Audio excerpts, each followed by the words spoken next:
Hi, thank you for joining me today. In this exercise, I'm going to read the paragraph you see in front of you, ask that you then pause the video to read it in its entirety on your own. Of course, you can go back and listen to it again.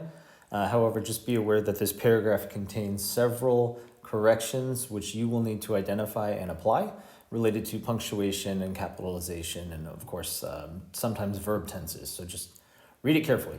All right, I'm going to go ahead and start to read it. John Muir's Early Life is the title. It reads, John Muir was born in Scotland in 1838. He lived with his family in a small coastal town and began his education in the local school. When John was 11, he moved with his family to the United States. They settled on a farm in Wisconsin, and John soon began to help out with the farm chores. When he had free time, he loved to wander with his younger brother through the nearby woods. A deep love of nature had begun to awaken in him. All right, go ahead and pause, reread, resume when ready. Okay, we're going to go ahead and correct. So starting on the first sentence, we have John Muir. We have our surname, which is Muir, so his family name.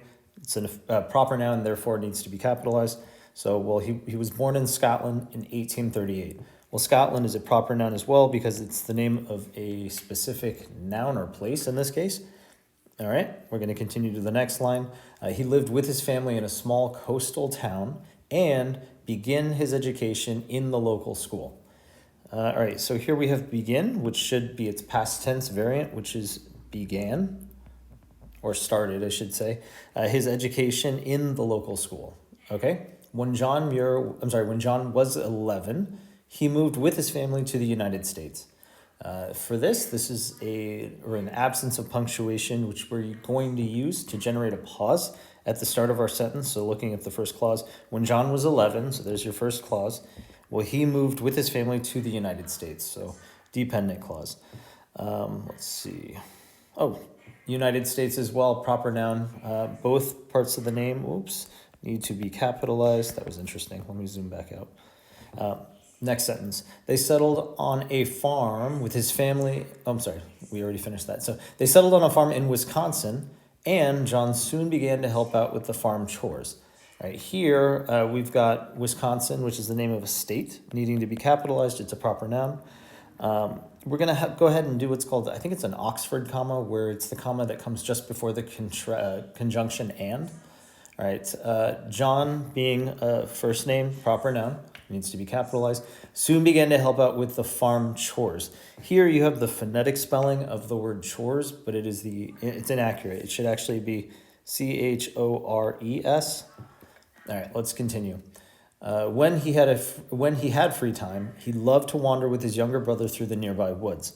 Here as well, we're missing a punctuation mark to indicate the pause, which we call a comma. So when he had free time, first clause, he loved to wander with his younger brother through the nearby woods. A deep love of nature had begun to awaken in him. So you notice that it's unnatural to continue reading those initial statements, those previous clauses, I should say, before we segue into this kind of rush of an ending. So here you can tell we're missing a punctuation mark, but not a comma. In this case, it'll be a full stop because we're beginning a new set of clauses or a new clause related to a separate piece of information from the previous. So we're going to go ahead and end where it says through the nearby woods.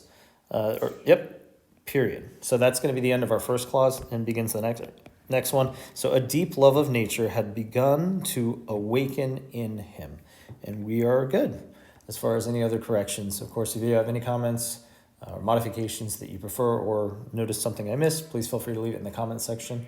I look forward to completing another exercise with you in the future. Oh, and please subscribe and like if you found this helpful at all.